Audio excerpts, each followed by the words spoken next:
Welcome to My Fight Show.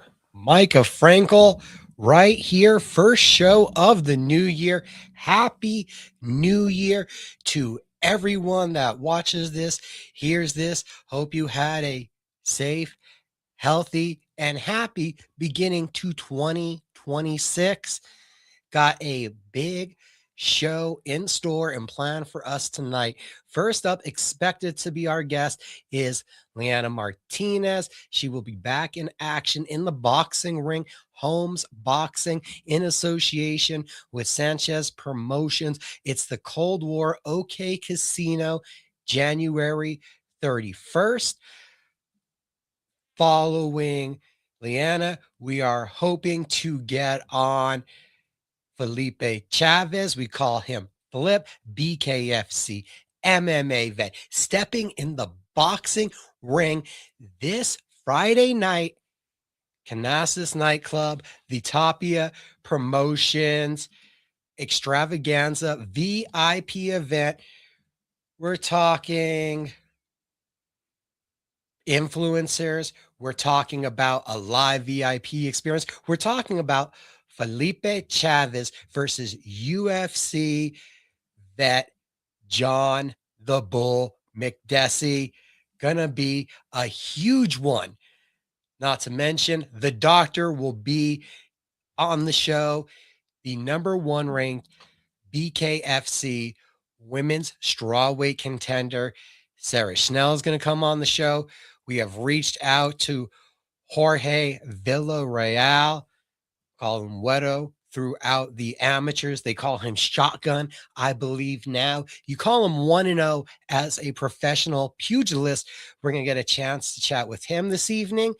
That's on tap. And also looking forward to having BKFC welterweight title challenger Dustin Pague. We've known him as the Disciple. We knew him as a much lighter weight fighter in the UFC. Now, welterweight title challenger in BKFC, the very first BKFC of the new year. Next weekend, it's on the 17th up in Mohegan Sun, Julian Lane putting the title on the line, and we get to talk with his challenger tonight. So a lot in store and a lot planned. But you know, with big plans, the best laid plans of mice and men. So hopefully we'll be able to bring you all 5 of those interviews this evening. And I couldn't do that without the help of a great community. I haven't before, and I probably should have and should, like every time I'm on the show. Got to thank my wife, Nicole, for the amazing support and everything that I do here. Wouldn't have went this far in my career without her. That support means everything in the world. The support also that we're great at getting from Robbie Ray Images, Robbie Ray Media coming this year. Got some big plans in store. We will have Robbie Ray alongside me for the first watch along. Yes, we will, January 24th, have our first watch along. We're talking about UFC 324, the debut on Paramount. We are working on the guest fighters right now, but we'll have a couple of them here in studio for that big watch along for Cage Minds Live. And the plan is also to have a Cage Minds Live, unfortunately, not for that following weekend, not for UFC 325, but the following weekend, February 7th, Knuckle Mania 6. We will be having Bare Knuckle Fighter in the studio live, me and Robbie Ray watching that dynamic event. Got to shout out and thank Barbara Gabe's Fades, keeping me looking tight and right and as good as I could every week. Barbers Are Us for taking care of the beard. You find Barber Fades Gabe's, Barber Gabe's Fades. Excuse me, I always messed that one up. over here in the South Valley, Coors in Central. It's 100 Northwest. It's Suite 107. It's barbergabesfades.net to book your appointment. Easiest way, even though the walk-ins are welcome, you don't want to be waiting in line. Get yourself taken care of first, right away, promptly when you walk in. You do that by booking on their website, barbergabesfades.net. And that is also the exclusive home to buy your Barbers R Us beard balm. Telling you guys, it smells nice, keeps together, holds well throughout the day, taking that grooming to the next level. Barber Gabe's Fades, appreciate them for everything they are doing. Lot to talk about this week because we're getting a new year. We're moving into what will be another great, crazy, hectic combat sports landscape, world, and everything in between. The boxing world, of course, is always full of its interesting pieces of news. Pretty sure no one's surprised. Tyson Fury, his retirement quickly gone. That was over easily and quickly. A big opportunity looked to be brewing with Anthony Joshua. Either way, the former heavyweight champion has taken back to the gym, putting video up on social media, hitting a bag, Tyson Fury back in the mix. The unfortunate side for that in the opposite direction is that his expected dance partner, Anthony Joshua, due to the horrendous car accident he was in last week, there are speculations from those close to him that he has told them he is retiring, that he is, without putting words in his mouth, that tragic accident has affected him. We could imagine the mental, the emotional, the loss of one of your trainers, one of your best friends in front of you, nearly perishing yourself. That's going to have an effect on somebody. And I thought it was going to be a long time before Anthony Joshua was, in all senses of the word, ready to get back in the ring and fight again. So a weird time for that announcement is it felt like the two biggest stars in the heavyweight boxing scene for the UK were finally going to have an impasse. Now it doesn't look like we're in that direction anymore. Now it looks like we are very far away. Got a little deeper into the boxing today. MMA After Hours is up. After we're done here, I suggest you guys go check out that podcast.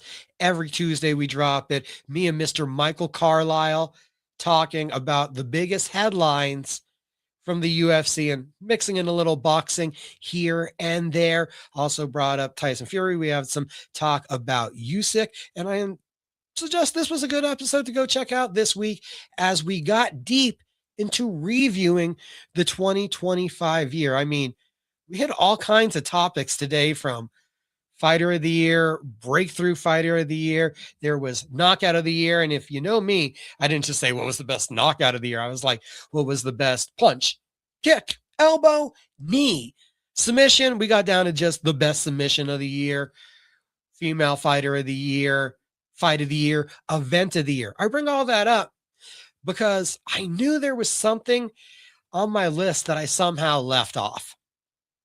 And I unfortunately did do that. So there are three guys that really had to be recognized that we didn't mention on the show in this context. But Rookie of the Year from the UFC. There are three guys that started out this year, their UFC careers, and really made an impression on me, where Abeta Gutierrez been making headlines. Joe Rogan's been talking about him. 3-0, a devastating knockout. Kevin Vallejos already breaking into the rankings, his victory over Giga Chikadze, and Quillan Salakid, knockout of the year, kit contender with what he did to Nasrat Haraquest. Those are three brilliant young fighters for you to get attached to, because I've been a firm believer in mixed martial arts that it's not just the stars. Of course, the main events are going to get the headlines. Of course, the main events are going to be the focal point of our previews, of our breakdowns, of the conversation piece. But those guys had incredible journeys to get to that place. It was like if you only became an Alexander Volkanovski fan when he captured the title, you missed victories over Jose Aldo, Chad Mendes. If you only got into Merab Dvalishvili when he was arguing back and forth with Sean O'Malley, there is so much more to his journey and the fights that he had in the UFC that you missed out on. So Quillan Salakid, Kevin Vallejos, and Abeta Gutierrez, if you haven't yet become a fan of them, if you haven't yet drawn your attention to them, I suggest you do, because I feel like the bandwagon is going to get full pretty quick. And it's not like it's going to overload and get too full, but it's going to be a really cool ride to be a part of it on the get-go, like the launch, the takeoff in the rocket ship to the atmosphere. I suggest you get a part of that with some of these fighters, because watching them ascend and then get into the big fights, that's when you know, oh, he's going to use this move, he's going to use that move. That's when you garner all the information that Islam Makhachev has that crushing Darce choke that he just smothered Renato Moicano with a year ago. Those are the kind of things that you learn about the fighters by watching them and getting to follow that full journey. I mean, you didn't become a fan usually of your favorite football team just when they were in a Super Bowl. Maybe they were local favorites, but I'm telling you, there is a value to getting in on the ground floor and growing with these fighters. Looking forward to a huge 2026 in the combat sports world. We're going to be talking to some local boxers today when we talk about boxers on the local scene. Of course, there's a long-awaited return coming for Brian Mendoza to return to the national scene. Can't wait to see Angelo Leo's next title defense. It feels like it's on the cusp. We were ready locally here in Albuquerque for Abraham the Hammer Pettis and for Matthew Diamond Boy Griego to break out, to take that next step into some really consequential, relevant bouts. They've earned some minor title fights, but you're looking for that next level opportunities to come together. And it feels like 2026, this could be the time for those guys to get those big opportunities. Could be the time for all of it to come together. Tomorrow, cageminds.com, we will be releasing Pro Wrestling After Hours. The pro wrestling game, it doesn't really stop. It doesn't really end. It keeps going all the time and every year. So we don't really have a year-end review. We do travel back to talk about, I believe we're going to talk about New Japan Pro Wrestling. They did have Wrestle Kingdom 20, one of the most successful Wrestle Kingdoms they've had in a few years. Bullet Club is over. Yoda Tsuji is now the ace of New Japan. So yeah, we get into a whole bunch of pro wrestling talk. Can't wait for you guys to hear that tomorrow. Pro Wrestling After Hours. Just to remind everybody, first up, and she has confirmed here at 6:30, 13 minutes away, we will be joined by Leanna Martinez in action. Holmes Sanchez Promotions, the combination together as we have Cold War at the OK Casino, January 31st. She'll be first guest up this evening. Appreciate everybody watching us across the plethora of platforms on social media that we are streaming on. Also, you miss episodes, of course, go back on Facebook, YouTube, even Spotify for the video. Yeah, we even got the video up on Spotify. So a plethora of ways to keep up with my fight show. Transitioning away from boxing, taking off those gloves and going over to bare knuckle. BKFC with a major press release announcement today. BKFC content heading to Yes.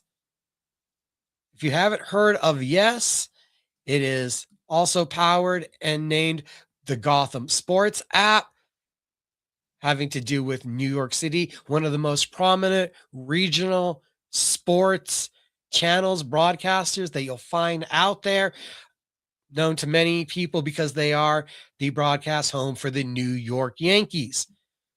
Yes, and the Gotham Sports app to air studio shows, podcasts, and classic fights starting Friday, January 9th. BKFC programming such as Road to BKFC, BKFC Unwrapped, and BKFC Rewind series, in addition to the Bare Knuckle Show podcast hosted by Brian Sosha. Yeah, friend of the show who I've gotten to talk to plenty of times. This will air on the Yes Network and the Gotham Sports app, the official streaming home of Yes.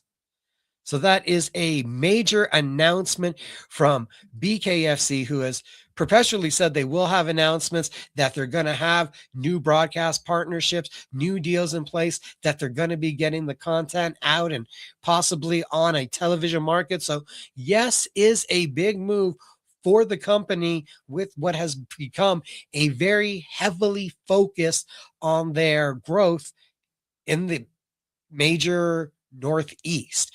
We're talking about plenty of events in their home Philadelphia, and then a lot of talk of almost a residency, it seems, at the Mohegan Sun, taking over for Bellator and possibly even expanding on what Bellator has been, or what Bellator was doing, deepening that relationship, really becoming a staple of the entertainment that the Mohegan Sun is offering.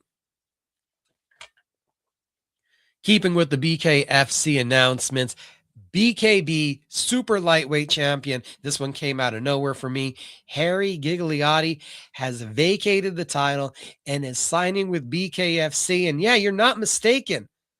You're not mistaken. You're like, Micah, didn't you? Yeah, Harry Gigliotti, Estevan Partida had been announced for BKB 52 March 28, and that was going to be at the Foxwood Resort in Mashantucket, Connecticut. So the New England kid, Harry Gigliotti, there's rumors he may be fighting sooner in Connecticut, if you catch my drift. A lot of signals pointing, well, there's been no official announcement yet, I believe, unless I missed it from the Bare Knuckle show today. Looks like Harry Gigliotti is coming over from BKB to BKFC. That one massive. Number 3 ranked BKFC cruiserweight contender Brian Eichson. He's going to be back in action this weekend, guys. No, not for BKB. No, not for BKFC. Still not fully sure on all of this, but saw a poster. Pretty sure it's accurate. Leo Brashear has fought for them. And now it looks like Action will be doing the same thing. Fusion Fight League this Saturday. Been wondering where the number 3 ranked contender is. 4-0 is what he's listed in. If you look at his roster page on the his profile page on the BKFC roster. Good to see he'll be getting back to action. That one kind of surprised me, wondering, well, where has he been? Where has he been? Why haven't we seen a guy that had such a really huge and prominent start to his bare knuckle career? Why haven't we seen him more active? And activity has been something that has been a conversation amongst the people on the BKFC roster. I mean, we just talked about Gigliotti leaving BKB for BKFC. Now it appears we're having movement in the other direction. Got a message from my friends at the Jackson Wink Academy. Looks like we actually have a first guest who's able to jump in a little bit earlier than I expected him. So guys, we're going to transition right away. I'll get back to what I was going to talk about. Yeah, cutting off the story right in the middle of it. But I see Dustin Pague is available. So we are transitioning right away, impromptu, to this interview to bring in BKFC Welterweight title challenger. What's up, everybody? How you doing tonight, sir? I'm doing fantastic. Thanks for having me and accommodating my crazy schedule. No, it's more than fine. All of a sudden, I heard the noise that somebody jumped in the chat, and I'm like, well, go. We have a guest, and it's Dustin Pague. I'm excited to do this one, and no problem accommodating the schedule. So, how's camp? How's life? How's it going? Sounds like you're busy. Oh, man, super busy. 3 kids, full-time job, beautiful wife. All 3 kids are wrestling and throwing in my 2 sessions a day with 10-hour shifts. It gets a little crazy. And as you can see, I'm out on my deck because I don't want you hearing my 3 kids screaming. They're in wrestle mode, so it gets a little crazy. But yeah, camp has gone phenomenal. I'm ready to put on a show for the people. Don't worry, we love screaming kids. Lex Ludlow was having to tame his the other night too, so it's all the fun around here. It's the beauty of Awesome. going live. Yeah, absolutely.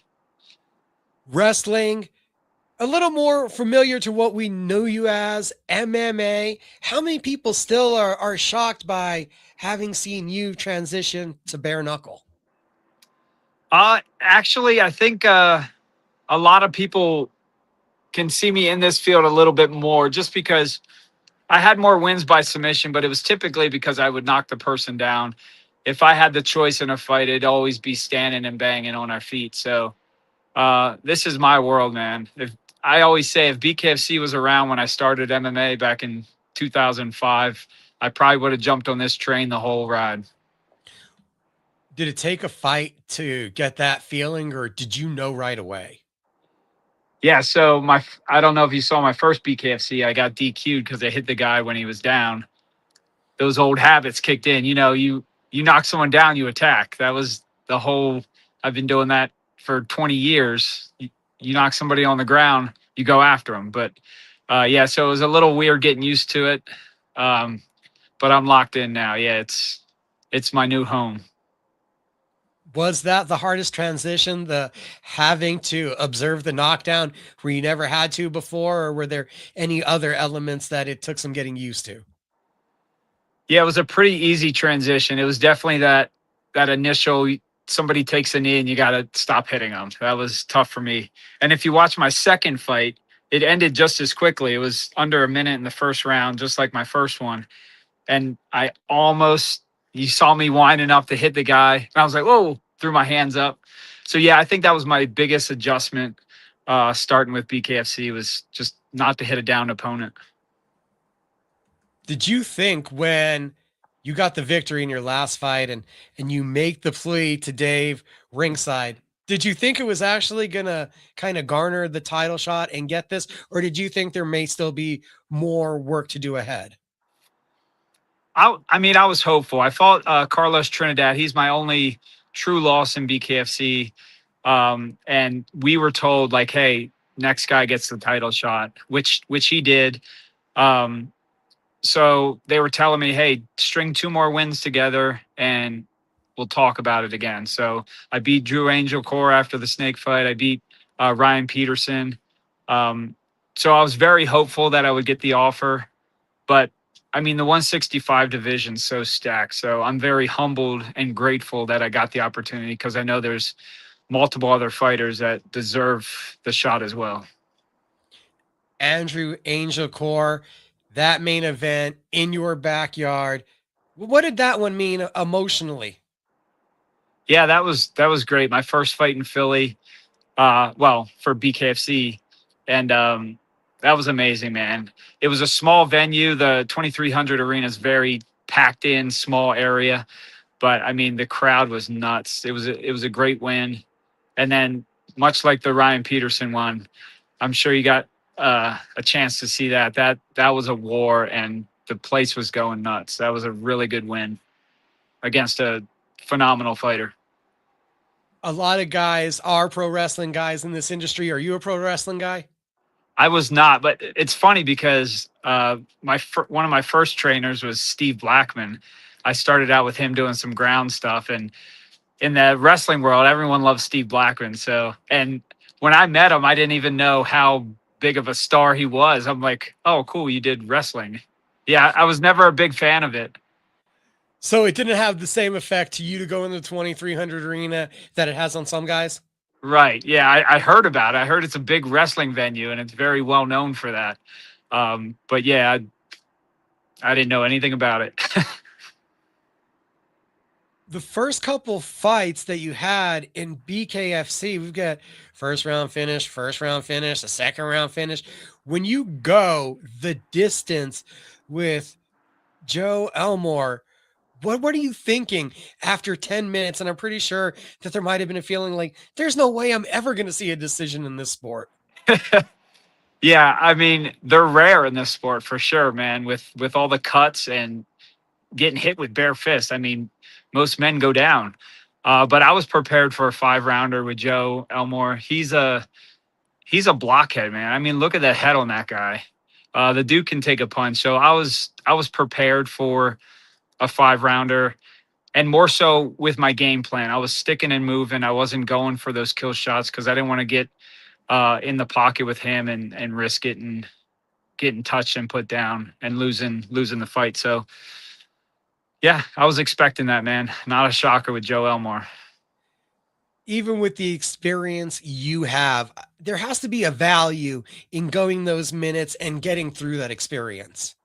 Oh, absolutely. Yeah. I mean, and along those types of fights, you earn so much respect for your opponent. You know, you guys are literally, you're in a war together and you're just trying to take each other's heads off, and you're going this long drawn out fight, and it finally finishes, and all you can do is hug the guy. I mean, most of the guys I've ever been in wars with, we just like hug each other. Like, geez, we just tried to kill each other for 10 straight minutes, just throwing fists at each other. So you gain a lot of respect for your opponents, and you just feel like a sense of relief when that final bell goes off. Like, geez, thank the Lord that one's over.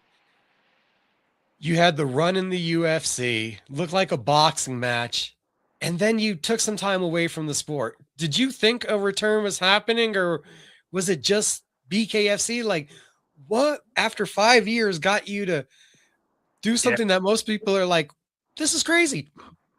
It, like I said, man, if it was around, I would have jumped on it right away. But after the UFC, you get to such a level. The UFC is like the NFL of football. Like, you get to the NFL and then you get cut, and then you're playing backyard football. It's just, not to come off arrogant, like I deserve better. It wasn't the same.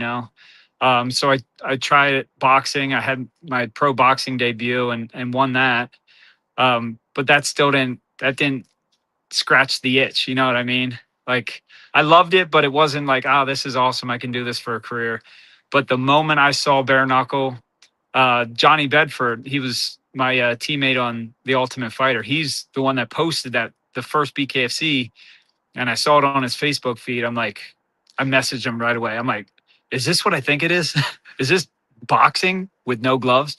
He's like, yeah, dude, new thing. It's kicking off. It's going to blow up. He said, this has your name written all over it. I said, yes, it does. So I messaged Nate Shook, because I've known him for years. I fought on some of his promotions when I was 18 years old.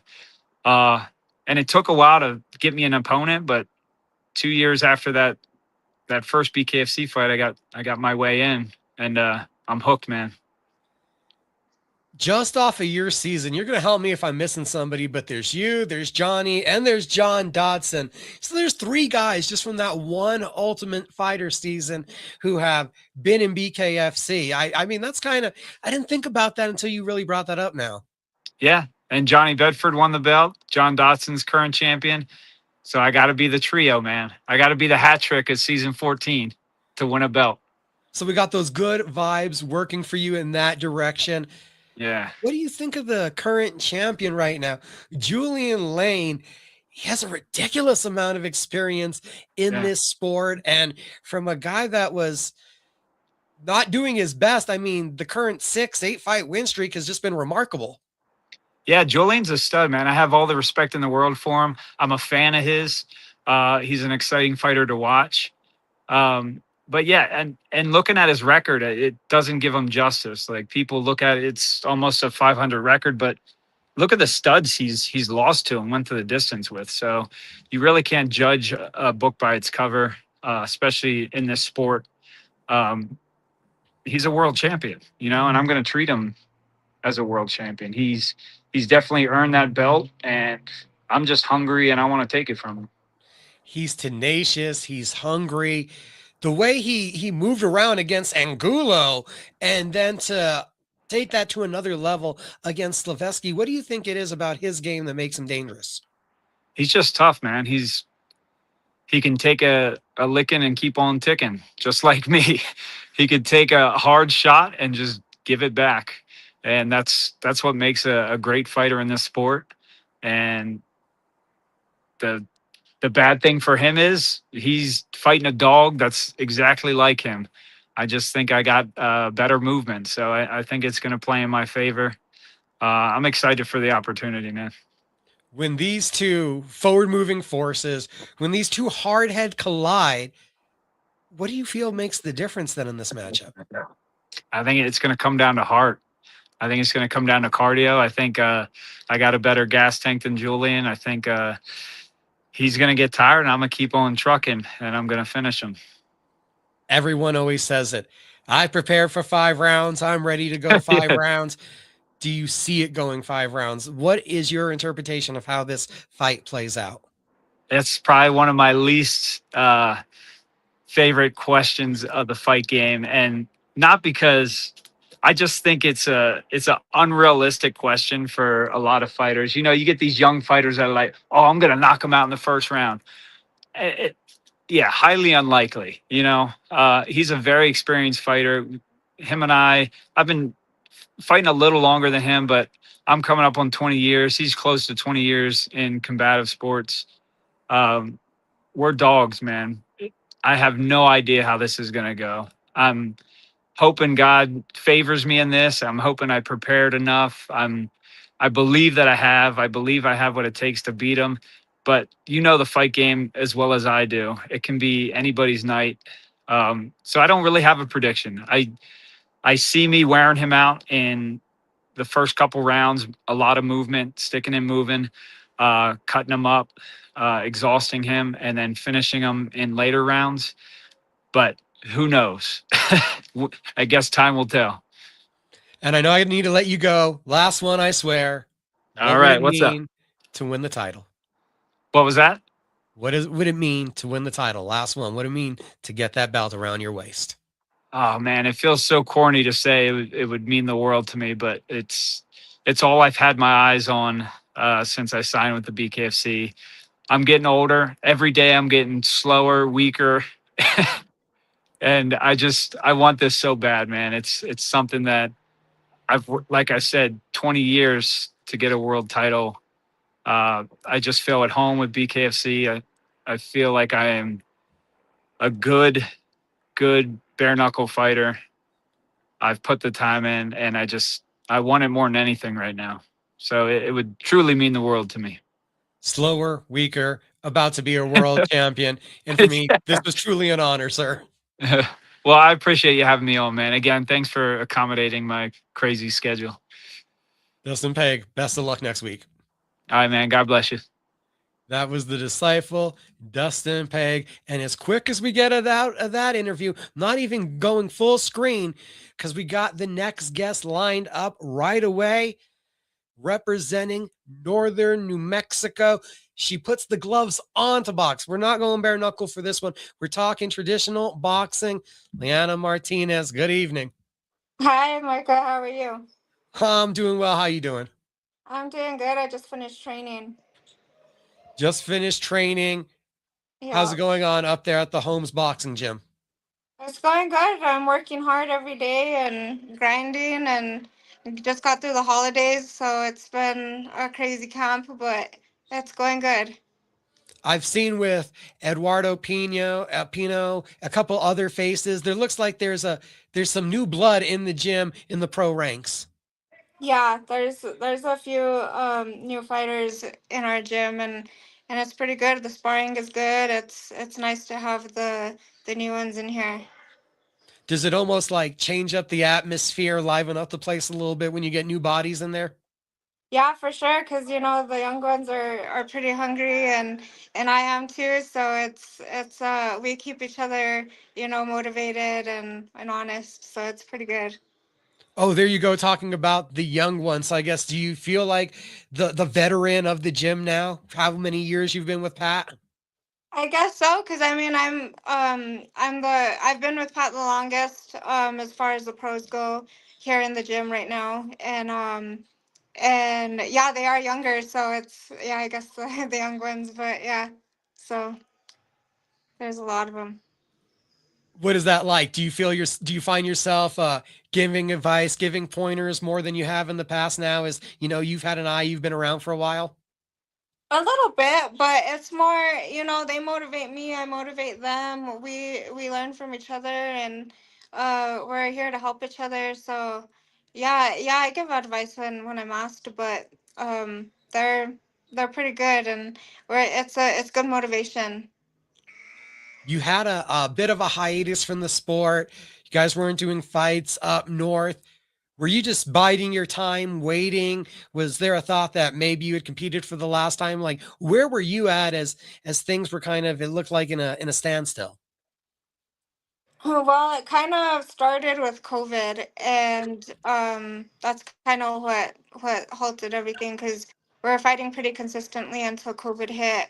Then that happened, and a lot changed in the gym, a lot changed in life, and then I fought about 2.5 years ago, and before the November fight. So I was like on a 2.5 year layoff before the November fight. So I honestly only fought once in 5 years, and so it was a pretty long layoff for me. It was tough. Um, but I stuck by my team, and when they were ready, I was ready to jump in there too. So it was a matter of, my promoter, um, whenever he said let's go, I was ready to go. We know that you have a busy schedule, that with work, there's a plenty of activities. If you follow Leanna on social media, it seems like you've flown helicopters and been on cruises, and you're doing all kinds of things. Like, was there a point where you were too busy for this, or did you kind of always know when that phone rang that you still love the sport enough that you're going to be like, yeah, I'm in, let's do this? Yeah, I mean, I'm always busy. I'm a registered nurse, and I have a busy business, and then boxing. So like this whole time that like I had been on a layoff, but before my last fight, like 2.5 years before my last fight, and then when COVID hit, I was training the entire time. So I never like took a break. I was never away from the gym. I've trained through injuries, I've trained through health issues, I've trained through COVID. I was always here, so I was always ready anytime that call came that, yeah, let's take a fight. I was ready to jump right into camp. So I never, as busy as I am, I never left the gym. So it was never hard, I was never like coming back. I've always been here. So that part wasn't hard. But yeah, I do have a really busy lifestyle, and it's like I have a schedule, and I honestly have to pencil things in. Even, this interview, I had to, like, everything. I go by my schedule. I don't even know what's happening unless I look at my schedule. Does it feel like there was any rust in that last fight? You said you've been in the gym, you've been preparing for this, but there was, like you said, only one other fight in almost 5 years. Was there any feeling of rust that you got off a couple months ago? Oh yeah.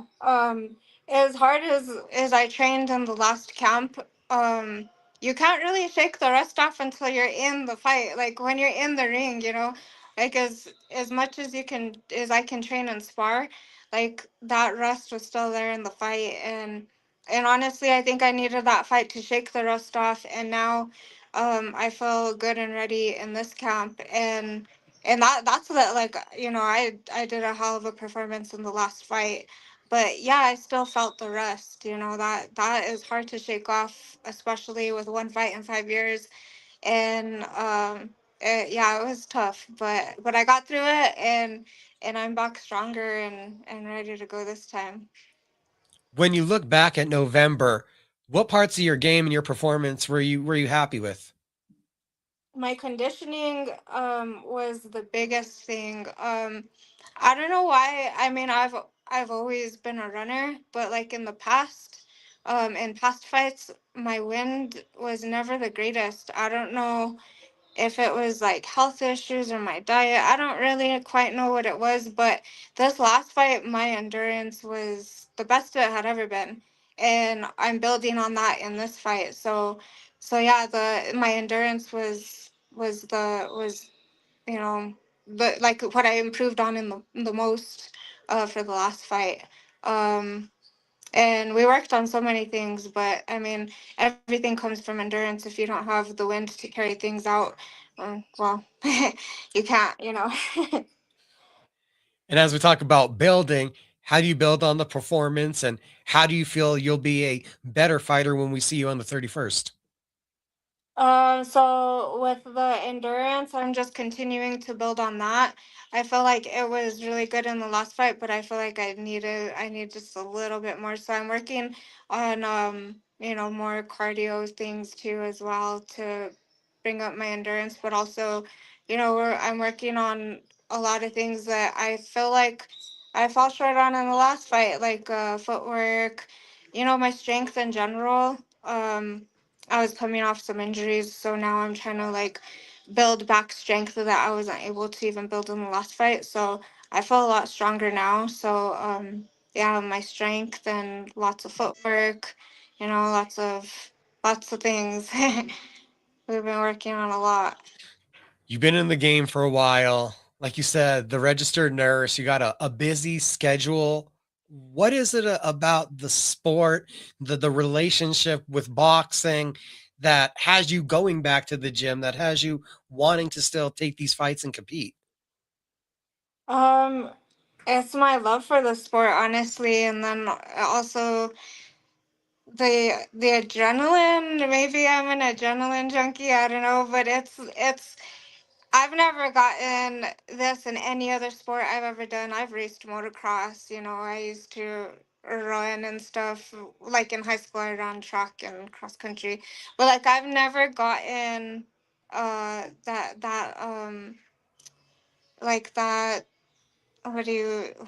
what's I'm lost for words right now. The adrenaline. I've never gotten that adrenaline high from any other sport I've done. So I think that's what keeps me coming back. Like I just that feeling, like I'm addicted to the crowd and to the sport itself, and I just love it. Like it's a passion I've had. I've been doing it since I was 13 years old. So it's something that is really a part of who I am, and I can't shake it. Like I think even when I retire, I'm still gonna be in the gym every day, I So look at the poster. The opponent is Shania Arredondo. What do you think of the matchup? How do you see this one playing out? well, I don't know much about her, so I don't know. I just know that I'm improving on myself, and I'm gonna come back a better, stronger fighter. And as much as anybody studied my last fight, I'm not the same fighter from the last fight. So, um, yeah, like I said, I don't know much about her. I think she used to fight MMA. That's all I know.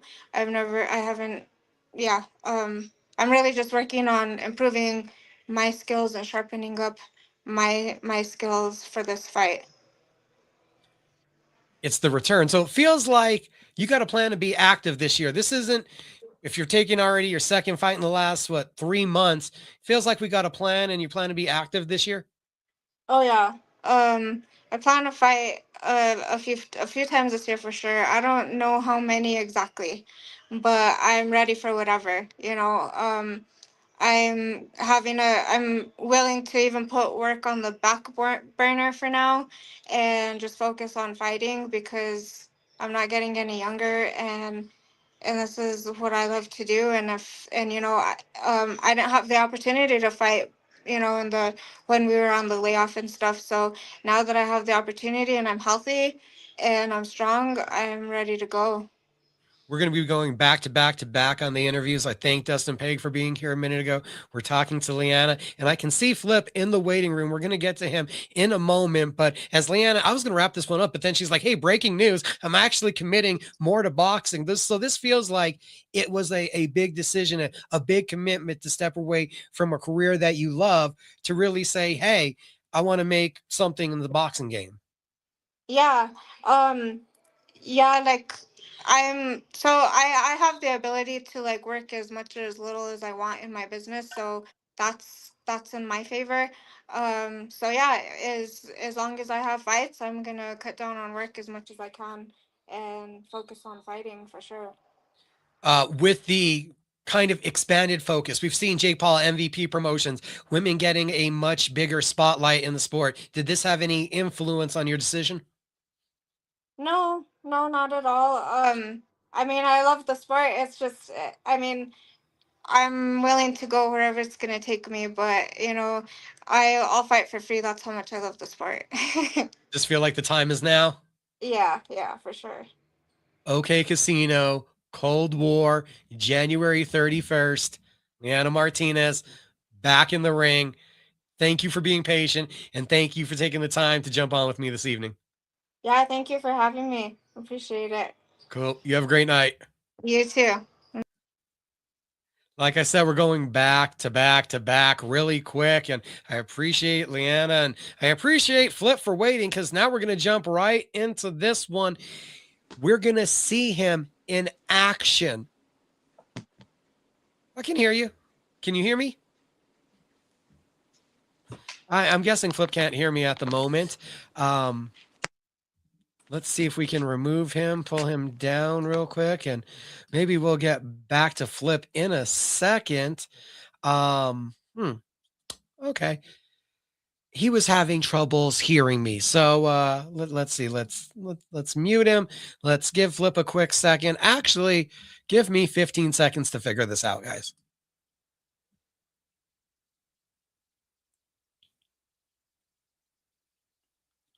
Ugh. That was not the Be Right Back. My bad. Let's try to bring Flip back in right now. Let's unmute him and let's see if he can hear us this time.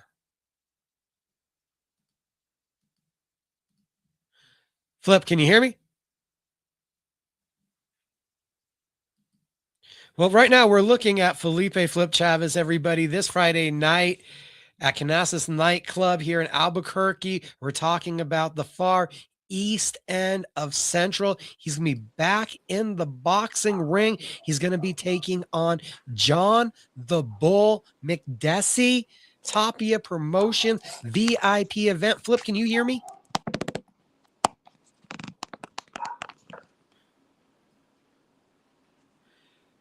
We got Flip Chavez on. We got a couple minutes with him. We're expected to be joined by Dr. Sarah Schnell coming up here. Sarah Schell coming up here at the top of the hour. And Flip, for some reason, I can hear his background audio, but he cannot hear me. Now, let's see if we can, remove him real quick. We're going to give Flip an opportunity to work that out. Sorry, everybody, the chaos of going live. But we wouldn't be able to go live without the help of Robbie Ray Images, Robbie Ray Media. Need your next event or special occasion captured? We got you covered. We had that quick little 15-second break. If you'd like to help us replace that, put in some commercials, Robbie Ray Media, happy to help put those together, add them to our platform. We're going to have something special here in the upcoming weeks coming for Barbers R Us. Yep, they keep the beard in place. You get it at barbergabesfades.net, where you book your appointment to get on into the shop. And yeah, says it right there. You call them at 505-295-3282. Established in 1997, and they're at 100 Coors Boulevard, Northwest Suite 107. We appreciate them, everything they're doing. Looks like he's back in. We're going to try this one more time. Let's see if we can get Flip in here.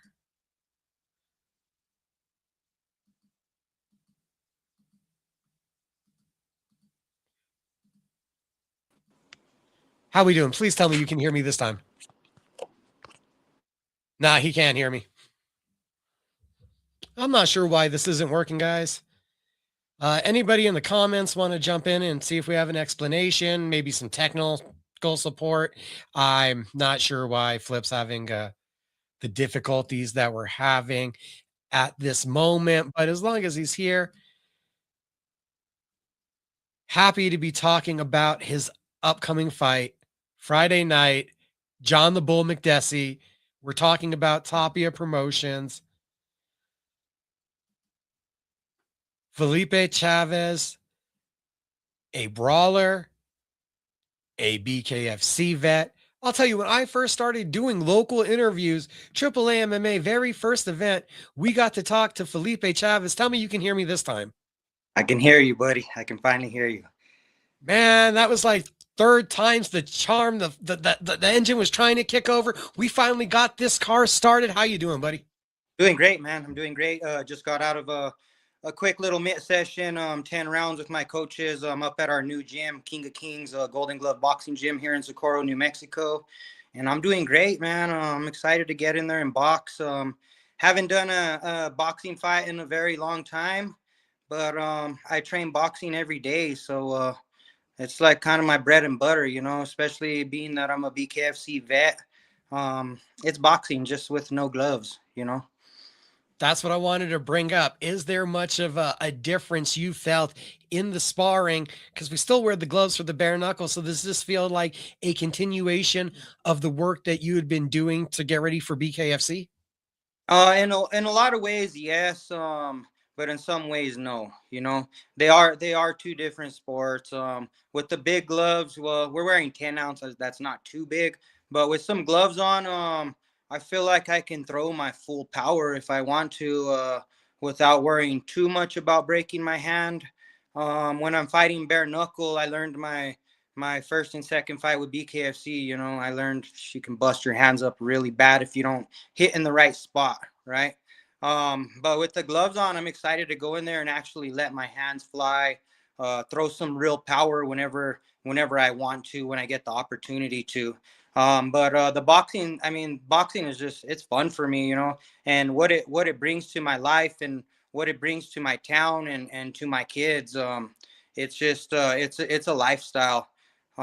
We have some good stuff going here, here in my little town that I'm from, that I grew up in. I was gone 23 years and now I'm back home, and it's awesome to be back home, you know. Some of the guys I used to train with before that I fought side by side with are now coaching with me. One of my old coaches that I boxed with for years, Victor Saavedra, him and his kids are in there alongside with my kids. So it's generations and lifestyle, man. And I'm fortunate enough and blessed enough that at my age, 42 years old, I'm still super healthy. God's blessed me with the knowledge and some good genetics to be able to live a good lifestyle where I can stay healthy and I can rehab any injuries and get past them. But I'm coming into this fight with no injuries, man, feeling like a machine. John McDessie. Last time I heard of his name, of course, he was going to fight your cousin. It sounded like he was going to be matched up against Diego. Instead, you get this matchup. I'll tell you, one of the very first prediction videos I did when I started trying to get into this industry was the George St. Pierre, Josh Koscheck title fight. That was McDessie's debut in the UFC. So I followed along with him, and I'm pretty sure you have. So what does it mean to get to go in there and fight a Canadian kickboxing UFC vet that has this kind of resume? Yeah, it's a big opportunity for me, you know, but hey, I've been in this game a long time myself. And I've trained with some of the best, you know. You talk about St. Pierre, I trained with St. Pierre. You talk about Koscheck, I trained with him, you know. You talk about Diego Sanchez, you know, we're blood. You know, we grew up together, trained our whole lives together. The gyms in New Mexico, the gyms across Albuquerque, gyms across Texas, Las Vegas, Nevada. I get in there and I'll bang with any of those UFC fighters, man. They can all come out here to my state. And like I always say, this is my state. This is my hood. We're some gangster cowboys out here. You want to come bang with us in our high elevation? You come and you get some, and we're gonna bring it. The last time we saw you fight in bare knuckle, it went the distance.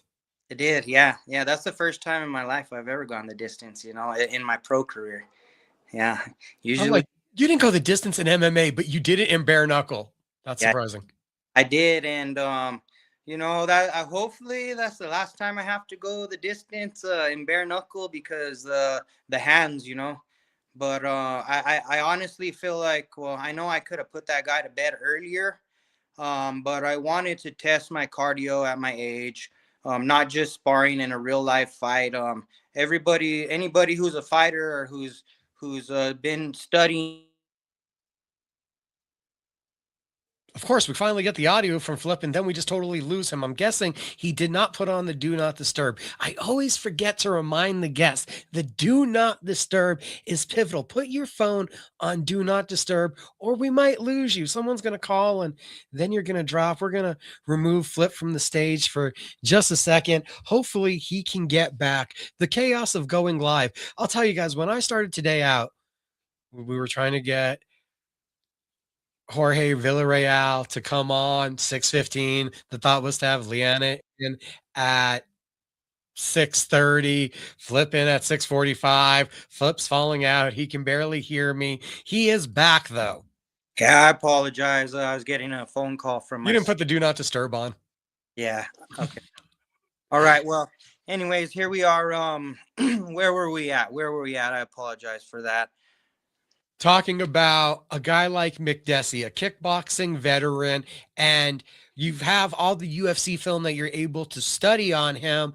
What do you kind of expect from him in this boxing realm? Because a lot of what made him exciting and effective in MMA, a lot of his kicks, a lot of his spinning back techniques. So we're kind of stripping down some of those weapons he was known for. How do you see this playing out in a boxing game where you're a little bit more used to just those two weapons at this point?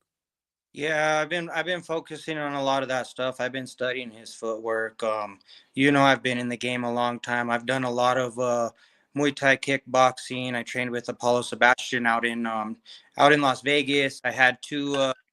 One was an 11-time world champion of Thailand. The other one was a 7-time world champion of Thailand.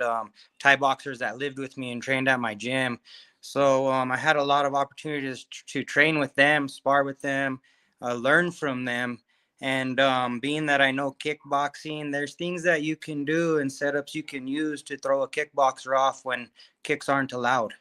There's natural reflexes, that don't go away when you're just a straight kickboxer or a karate guy, So I got some stuff, I got some tricks up my sleeve that I'm gonna showcase on Friday night.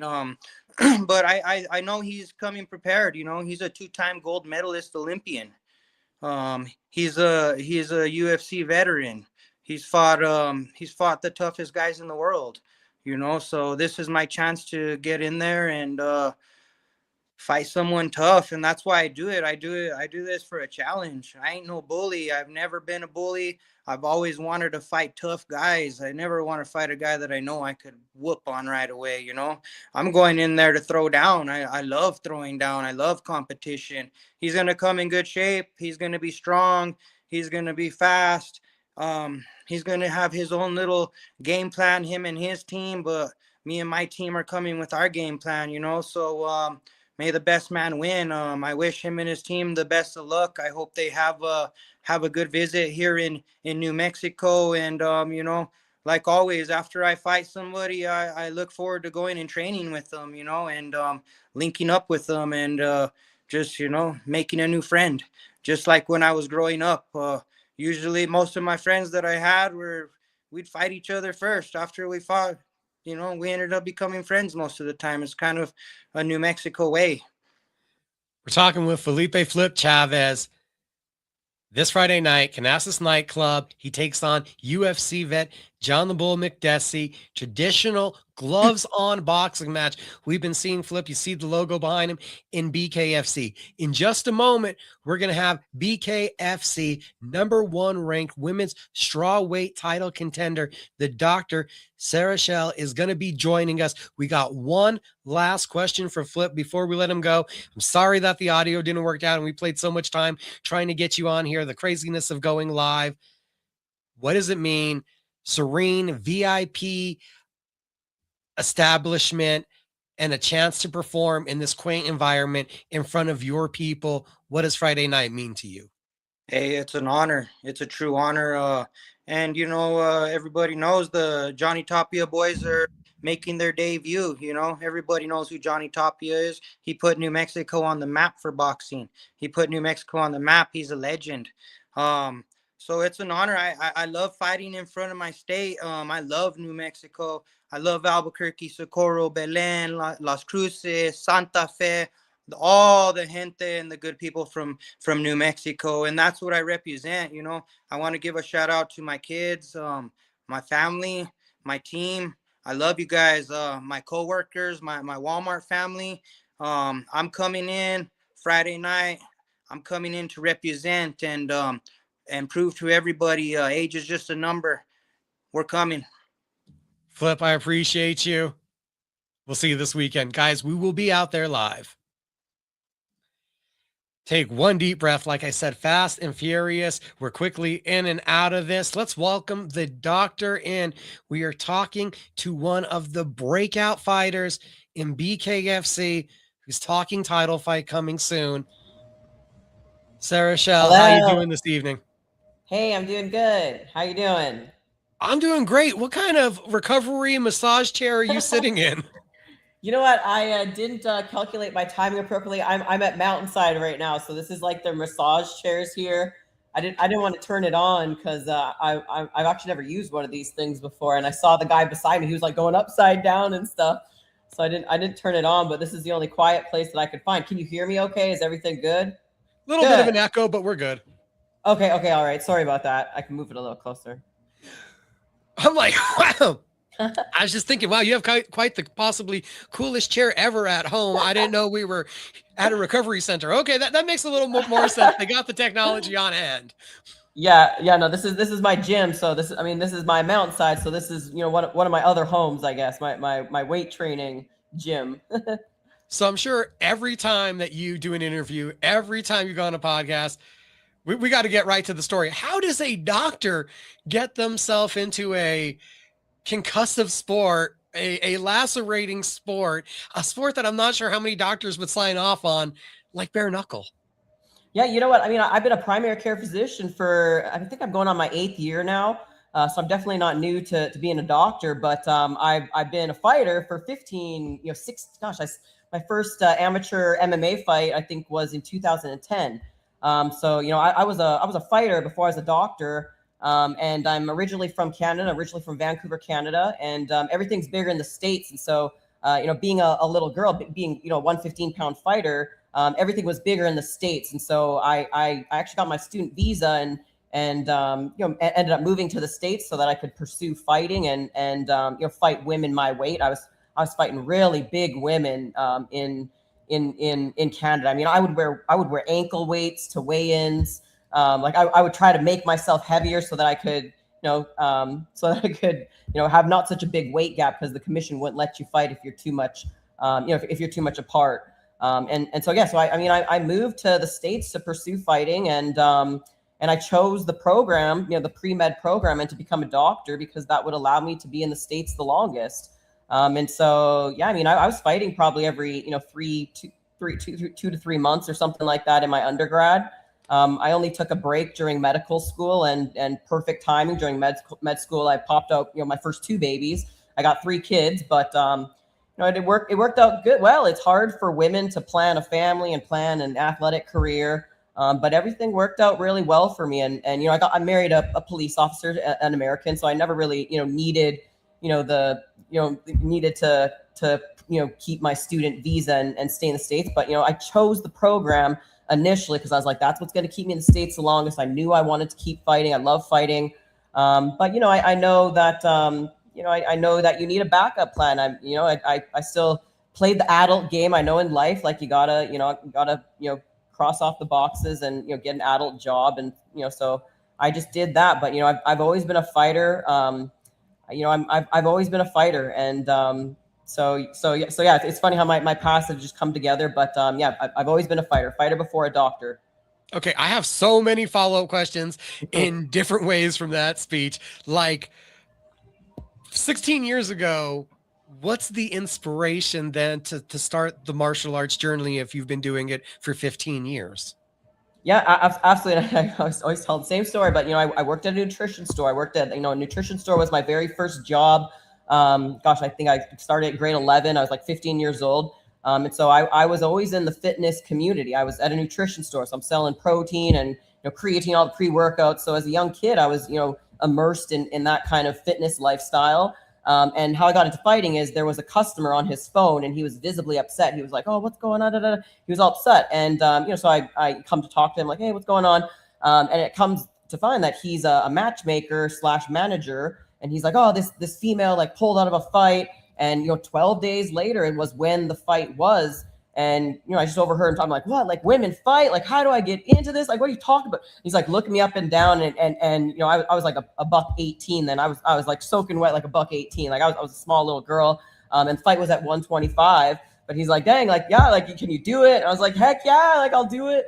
And all I did was, a couple months before that, I had done my first NPC bikini competition. So I was just in the zone of like just starting to find my own fitness journey. I just started working out, which was just like running and my own workouts. And so like a couple months before that, I did a bikini show. So I had just started working out, and I was just like, well, I'm fit. Like I run on the treadmill all the time. Like I'm tough. And so yeah, like 12 days later, I fought. It was on the Fight Network. It was on TV. And the woman I fought was a professional boxer, but I don't know how she ended up being able to do an amateur fight, but it was an amateur MMA fight against an experienced lady. And it was, I've never had this before, but it was 2 rounds of 5 minutes. So it ended up being a draw. I won the first round. I got knocked down. I don't know how it was a draw. It's just one of those things that I probably should have won, but it was it was my first experience. And like I got to tell you, like that lady, like she was so busted up, like her face was it was so messed up.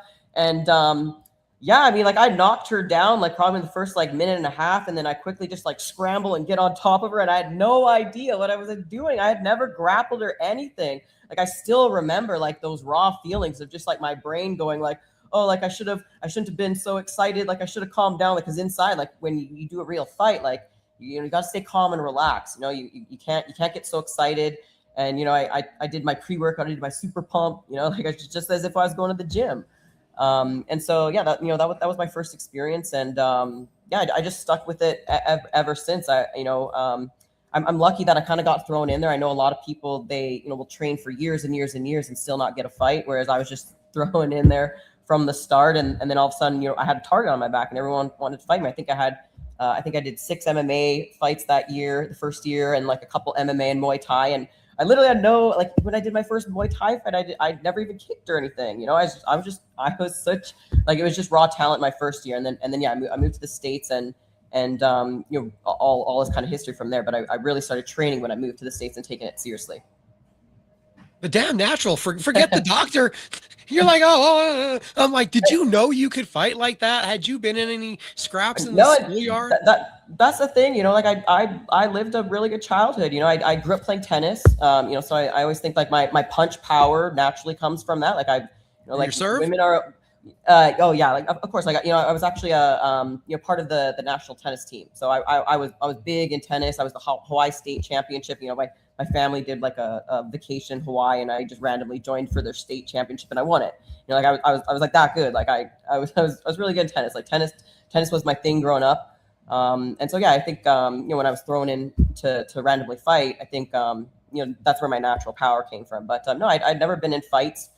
Growing up. I always been a tomboy, so my friends were always a lot of guys, and so I was used to watching UFC fights, listening to all the dudes talk about how tough they are, and of course I'd be like the woman in the corner, not really saying that I could do it, but in my head I'm like, I think like if it was a woman, like I think I'd do fine, like I'm athletic, I'm tough, like what's the worst that can go wrong? So, you know, I always had that mentality, and, you know, my dad and my brother, they did jujitsu. But you know, I never got into jujitsu or anything, you know, at that time. Of course, like when I started MMA, I had to start training, but yeah, I mean, that's about it. I really never got into fights. You know, I've always been, you know, more of an observer than someone who talked stuff. I've always been kind of like the quiet kid who just, I'm an observer. I just observe things. Have you ever called up the people on Tapology and asked if they could change the photo from probably that first amateur fight, it seems like, is your profile pic? Is that, you know what? I haven't looked at the Tapology in so long. So I'm not sure. I don't remember which photo it is. Yeah, if I recall correctly, I think it was, yeah, my very first MMA fight. And you can just see like I'm super like, if I remember correctly, I think it's like the one where I'm just like super shredded as well too. Oh no, maybe it's what? Okay, maybe I'm misspeaking there. Just kind of super skinny. That's why I was like, maybe this is just the first fight or first photo shoot for a poster, possibly. Yep. Looks like you had a lot of experience though in MMA. You do the amateur thing for a long time. Was it a easy transition to kind of step away from MMA and look towards bare knuckle? Yeah, absolutely. You know, like I've always been a striker. I've always been a striker, just that natural punch power, you know, just from, you know, tennis growing up. So like that, you know, and like, yeah, I mean, immediately my very first fight, like I knew like I had that power that was just something that like a lot of women don't have, and it just came so naturally to me. And so, you know, during all my MMA fights, you know, no one ever wanted to take me. No, everyone always wanted to take me down. You know, no one ever wanted to stand with me. And I fought some pretty good names. You know, Tisha Torres. I think she's Tisha Pennington now. I think she fought for the UFC title or something like that. Yeah, you know, I've always been comfortable standing. I love to stand. It's just my strength, and you know, I'm tall and I got a good reach, and I think because my tennis, like my accuracy is something that like a lot of women don't expect. It's power. It's not just power; it's accuracy as well too. So it really, you know, it really takes a lot of opponents off guard. It's you know, I'd imagine not a very fun punch to get hit with. But no, I've always been a striker, and so it was a natural transition for me. I should have been in boxing a long time ago, but of course, you know, after medical school, it's you know, it's not. It's to start boxing, it'd be a lot of fights to start. I'm a little bit older, and so yeah, I mean, and honestly too, before I got into BKFC, I was actually training to go into an MMA fight. So I was training for MMA because that was kind of my bread and butter. That's what I was used to. And then I got an offer for BKFC, and then that was it. I've just been knocking down girls ever since. 4 years with the company, we've gotten 3 fights. It's been this slow, gradual build. How have you felt the process has been and the growth as a fighter has been while taking on this sport? I love it. I mean, it's always a learning process, and every fight I learn something different. But I mean, I feel very good when I'm out there. I've always been dominant. You know, I've had 3 fights and I've knocked every one of them down, and that doesn't happen in my weight class. You know, 115-pound girls, we don't knock each other down, and so I've knocked down all my opponents, and I've never lost a round as well too. So even though I've been in 2 decision wins, they were dominant 44-50 across the board, all judges. So you know, no judge has ever said I've even lost a round. So. Yeah, I mean, I'm very confident, and you know, I'm always a student. I'm always a student. There's always so much to learn, which is mixed martial arts in general, but in any discipline. And so, you know, having that mindset, I think, is very valuable. I'm always wanting to learn and get better, and I feel like I learn things every fight. We've talked about kind of that tenacity, the power, the accuracy, all put together kind of from the tennis. What else do you feel has separated you from the opponents when you're in that ring? You know what? One thing that I find is that separates me is I'm an elite athlete. I've always been a good athlete, and you know, before I did my very first fight, like I said, I was training for bikini competitions, so like NPC bikini competitions, which is just, you know, working out all the time, and so that's my bread and butter, is my cardio and weight training. You know, I'm 38 years old, and when I stand next to another woman, you know, who's an elite fighter at 38 years old, like I'm the most jacked one, you know, and it's because like I've been with my weight training ever since. So, you know, once you get to my age, it's something that if you haven't stuck up with your weight training, it shows. So yeah, you know, weight training is my bread and butter, and I've just excelled my cardio, and you know, I did cross country and things like that as a kid as well too. And also too, just tennis is a long game. Like when you play tennis, those tennis matches are like 3 hours long. And you do a tournament, it's match to match to match. And so my cardio, from as a child was always very good. So it was very easy to kind of bring that back. And I've just really just developed the mindset of a fighter since then. And so, physically and mentally, I think I really think I'm ahead of a lot of these women. And I think it's going to show more and more each fight. And yeah, there's always room for growth. There's always room for growth, but I'm very happy with where I'm at in my career right now. Is there an excitement factor to, like you said, coming from tennis, this was going to last hours? I can take you out in seconds. It's only lasting minutes. Was that kind of sprinting ability versus playing a marathon also appealing? Yeah, you know what? I don't know. I just love the challenge. I love the mental and physical challenge, and I got in it so uniquely that it's never been anything to prove anything to anyone. And so, a lot of fighters will talk about, fight anxiety and fears and things like that. And it's just something that I don't feel. I don't feel any fear. I don't get any nerves. I always tell people, like, before I do bikini competitions, I'm so nervous. Like and I win them, so I know I belong. I've won many NPC competitions for bikini. I've qualified for to compete at nationals. So I could, one time compete for my pro card. It's difficult because I got to be a little bit heavier for bikini to keep my butt. When I cut down to 115, my butt is the first thing that goes, but my body loves to be skinny. Like my body loves to go to 115 and just be a fighting machine. I'm just a skinny fight machine. Yeah, I mean, I just love the challenge, the physical and mental challenge, and there's no pressure for me. And before a bikini competition, I'm so nervous. I'm just sweating and just really, really nervous. Not to mention there's that whole doctor thing. I'm sure that's just a walk in the park. That's a breeze for a day job. So I'm pretty sure your ability to kind of compartmentalize and handle stresses is a lot different than the normal fighter when we go on top of your day job. And I'm here like, wow, yeah, walking out in front of a whole arena of people half naked, that sounds, scary as heck. And then to think, well, the next time you do that, you're going to do that with the other person trying to take their head off. I'm guessing at some point the nerves just kind of ease. Yeah, absolutely. And when I'm out there, when I'm fighting, it's something that, I've prepared for. I've put in the work and I love working hard. I love training and there's no shortcuts that I take. And so I'm prepared for that. And it's different when you do bikini competitions. There's judges. They're looking at you. They're looking at your smile, and they're looking at things that aren't really important to me. And it's sometimes more opinionated. Whereas the fight, it's kind of like a math test. There's a right or wrong answer. I mean, I guess if you leave it to the judges, sometimes there's some discrepancy, about who's a favorite if you keep it close. That's part of the game. I feel like it's a little bit more in my control when I am fighting. Those are some planning skills. I mean to say that you put all this plan together, I'm going to move to America and become a doctor. I'm going to find a police officer, husband, be an athlete like this. I mean, that's some remarkable, like almost like magic powers of planning right there. I'm telling you, I'm a very calculated person. I plan things and I'm very patient. I would say I'm a creature of habit. I do the same thing every day and I'm very happy to do that. I do a lot of things. I'm a full-time physician. I run a medical clinic. I'm the owner of a medical clinic, and I'm the doctor that runs the show there. And so I'm full-time working. I homeschool my two oldest kids. I got 3 kids. I homeschool 2 of them.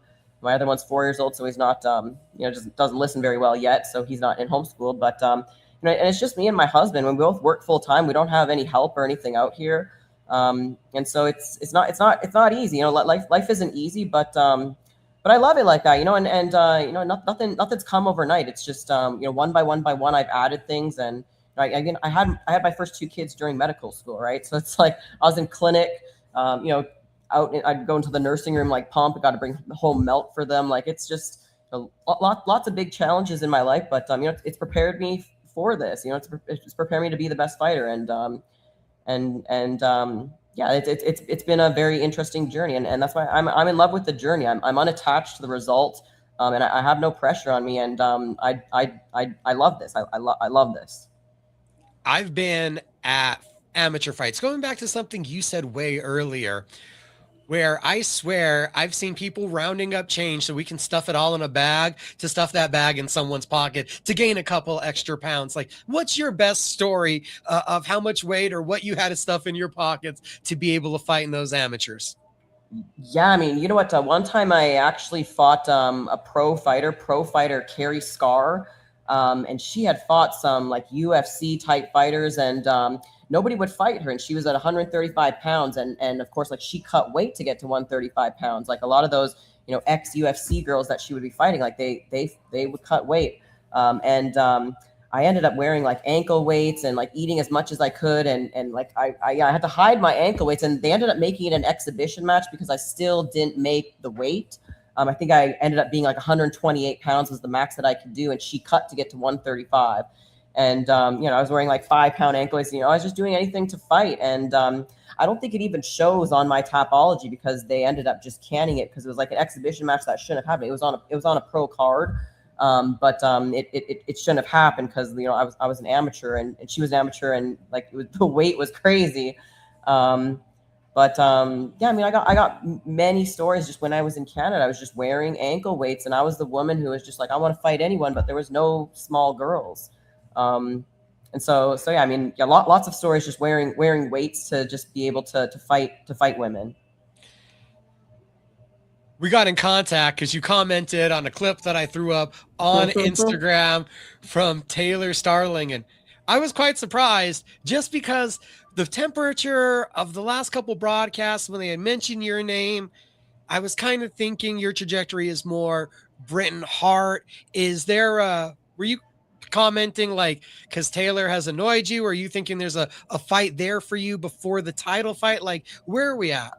Yeah, you know what? I mean, I'm definitely going to be fighting Britain. You know, that's getting set up. So Britain Hart, she's on my radar right now. That's going to be the next one up. There was a time where I was saying, you know, I want either Britain or Taylor because I've been ranked #1 and Britain's a champ and Taylor's right below me. So I didn't want to play around with any other names. Like I want the big names, and I've, you know, like I said, like I've worked my way up there, and so I'm ready for that challenge. And so, you know, it's either one of those two, and it's going to be Britain now. So that's in the works right now. We don't know what date yet, but that's in the works. We're just waiting for that contract. Yeah, you know, I've got my eyes on Taylor, and I mean, for many reasons, you know, you know, we were supposed to fight for a few times, but it's just never, you know, ended up coming about. BKFC was supposed to come to Phoenix, and for some reason they're having trouble getting to Phoenix, so it's just never worked out. Yeah, she's been a potential opponent for a while. And yeah, you know, I you know, one thing that's rubbed me the wrong way was her last fight. You know, she ended up getting the victory, which was, you know, not something in my opinion that she should have got. I don't think she should have got that victory. And, you know, my opinion was aligned with, you know, everyone in the comments. So it's not like I reached out just to be a jerk. You know, it's just my opinion. It's just my opinion. You know, but I still gave her like a thumb, like, good job on your fight. And, you know, she wasn't happy because she's seen my comment being like, oh, that, you know, that's not right for the judges. Like, you know, I disagree with the judges, but then I supported her as well too. And she's like, oh, it's so two-faced. But it's, you know, like, you know, good job for anyone getting in the ring. That doesn't mean, you know, I still think you're, you know, good person and things like that and everything. And congratulations. But, you know, I have an opinion. I have an more opinion. Like general sportsmanship comment, right? Yeah. And you know what, her speech that she gave, her speech was, you know, what I thought was kind of an ego driven, kind of maybe a little bit inappropriate. You know, because she should, I think she should have lost, and it was booed and everything. And, you know, it was too close to have a speech about how she was the most dominant fighter. She was like, there's no one who's competent to fight Britain Hart. I want that rematch. Nobody's competent. You know that, Britain. And here I am, like, I'm ranked ahead of her, you know? So yeah, like, I took that speech, you know, personal, and I felt like I was the only, you know, strawweight who could speak up and be like, whoa, like, you know, like, I'm ranked higher, and no, nobody wants to see that fight recycled right now. Like, I'm, you know, I don't even think I said that I'm the next one up or anything. I just said that, you know, nobody wants to see that, and it was an ego-driven speech, and I just, I feel like she probably rehearsed that speech, you know, over and over again before the fight, thinking she was going to get a knockout or something. But you have to be able to have some humility and respect for your opponent when it's that close of a fight. You know, she could have said something for her opponent. And I just didn't like that speech. That's all. I didn't like that speech. And yeah, you know, she was writing on other things about, you know, someone, you know, taking my, don't, people love to take each other's light or sparkle or something like that. And it's just like, I'm just being honest. It's no hard feelings or anything like that. I love Taylor. I love Taylor. You know, I think she's amazing. But you know, nobody's perfect. And, you know, she's part of the media. So, you know, she's got to take accountability for things that she says. And that's all I'm doing. I'm just saying, you know, if I don't agree with things that she says. And then was there also I think, was it you that also comment that she should have an advantage from having that media position because she does get to sit ringside also? Absolutely. When you're a media official, of course the judges are going to be a little bit more in your favor if it's a close fight, right? And I mean, I don't think that's contested. And of course, in the comments, you know, lots of people were saying that. Of course, in my comment, I didn't say that, you know, she's, you know, part of the company and things like that. But, you know, the comments were very consistent with, you know, fans and viewers, you know, noting that she is that. And that's an advantage that you can't dismiss. You know, if it's going to go to a split decision, I would expect that Taylor would win. I personally am really glad that we have just such a high finish rate in BKFC because there are such little weapons and those clinches get so in tight that it really does feel like if you're live, you miss some of the stuff that you don't see from the TV perspective. So it is, I think, one of the harder combat sports to judge with the bare knuckle. And it's sometimes just so ridiculous how many replays you have to go through to see what causes a cut. Not excusing the judges. I'm just kind of surprised we don't have more rough decisions in the sport. Yep, absolutely. And yeah, it's a difficult position for media, for everyone behind the scenes. And, you know, they all do a great job. So yeah, I mean, BKFC is a great company. They all do a great job putting it all together. Yeah, that's the way the fight game goes. If you work for the company and then you get your time to shine, I don't think it's crazy to assume that you might have a little bit of a favor. And I think that we saw that play out in her last BKFC fight. I don't think she should have won.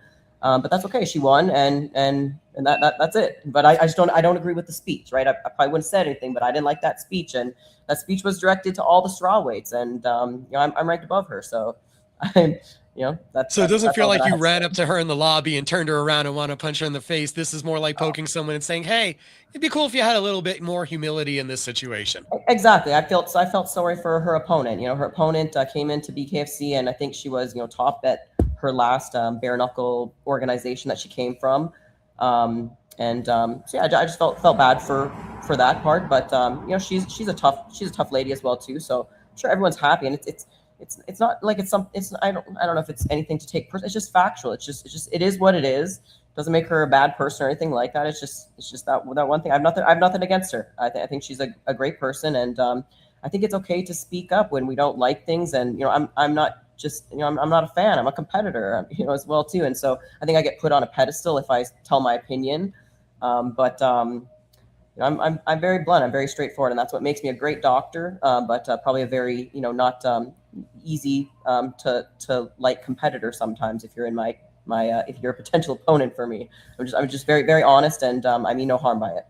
Well, it sounds like it's Britain Hart who's actually in the crosshairs. The champ is the focus. She has been dominant. What she has done has been spectacular in this sport.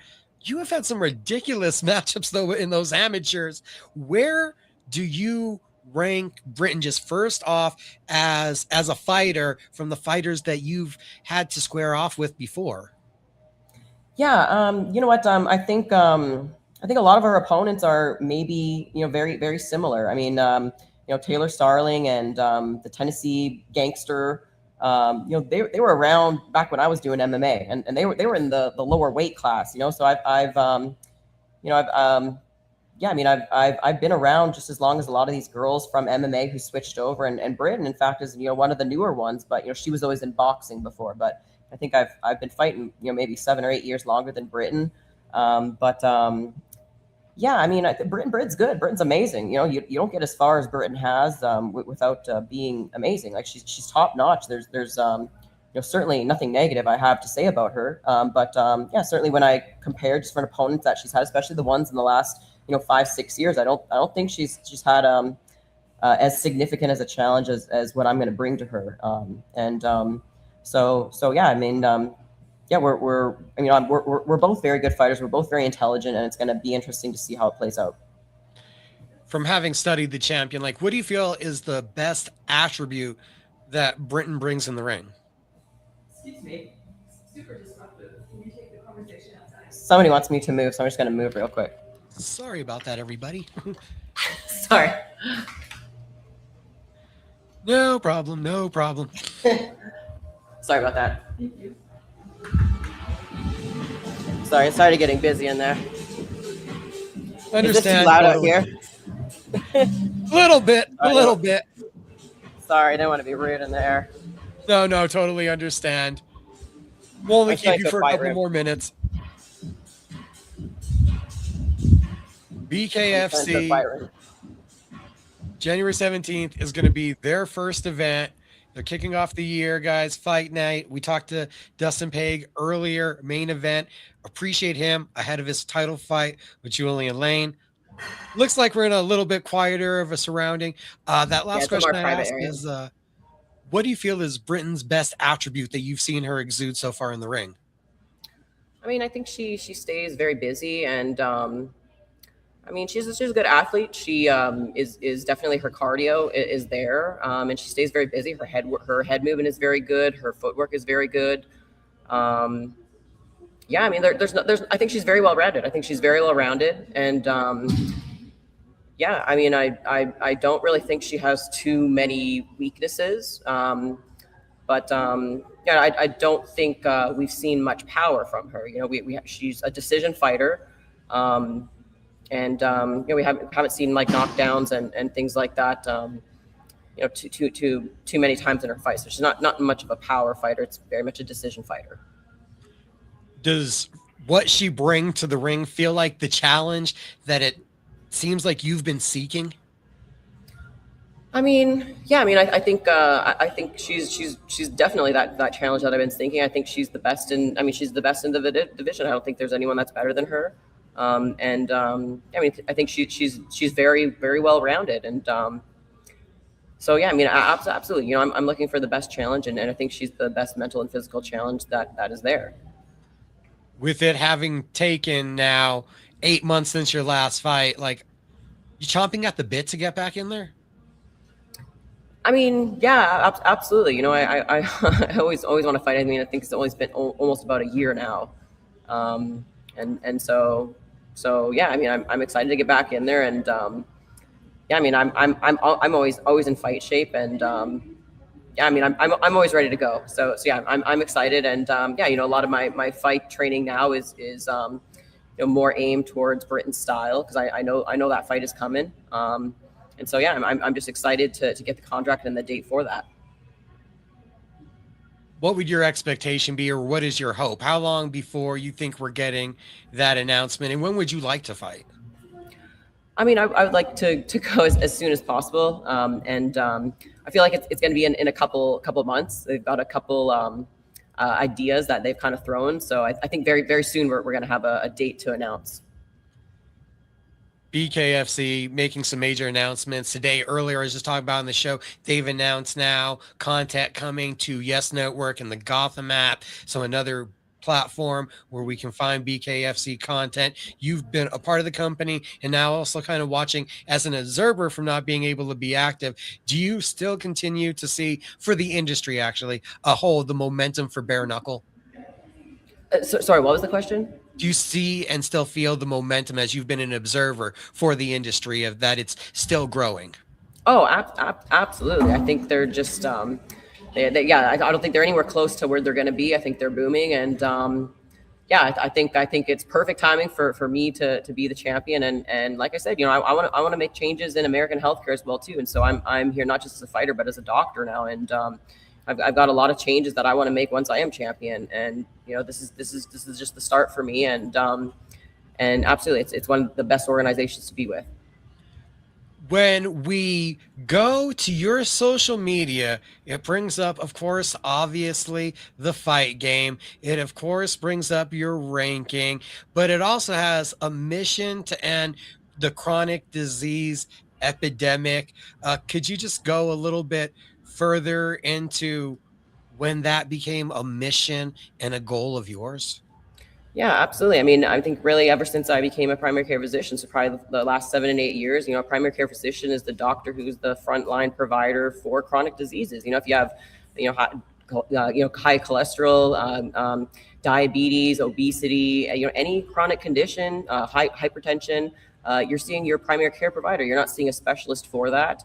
And so I'm the one who's managing chronic diseases, and there's discussions that just aren't being had. And I think that when I win a world championship title, people are going to listen to me and hear what I have to say. And so it seems like a big goal, when you read it from the outside, but for me, it's what I do every day. When I get the right eyes on me and the right kind of name for myself, I think I'll be able to make a big change in that. I don't want to get you in any like malpractice suits. Somebody will be like, I heard from my doctor on Instagram, and I don't want to go there. But is there any like general advice that you do want to get out there and share that you're able to? Absolutely. One of the main discussions that I have all the time is fiber. That's a huge thing that we just don't get in our diet. And anyone with hypertension, high cholesterol, blood sugar issues, that the number one thing is you're missing fiber in your diet. And we can give a medication, and there's a time and a place for medication, but a lot of people on these medications, they've never even heard about fiber, and you just can't depend on just a medication on itself. You need to be adding in things that you're missing and why you got those in the first place. It's science that we know. It's not it's nothing that is unfamiliar. It's something that we know, but when we're reimbursed through insurance, we don't have the time to have those discussions. Follow the money. If you go to the Diabetes Association website, they don't even talk about fiber. It's just all about medication, and we know fiber is what we need. It's even the the Heart Association. There's nothing about fiber, any dietary measures at all. It's just medication, and it's a hard thing to see to my patients. It's just something that I talk about all day long, and I can only help so many people. I can't even accept new patients. My practice is full, and so I just want to help people and get that message out there. We know why we have chronic disease. We're not pooping. We're not pulling anything out, and fiber is just not in our diet. Forget BKFC. How big of a battle do you feel like then you're just in that professional environment? I mean, I don't feel much of a battle. I mean, I'm just an educator, really, and I love what I do. I love what I do, and I'm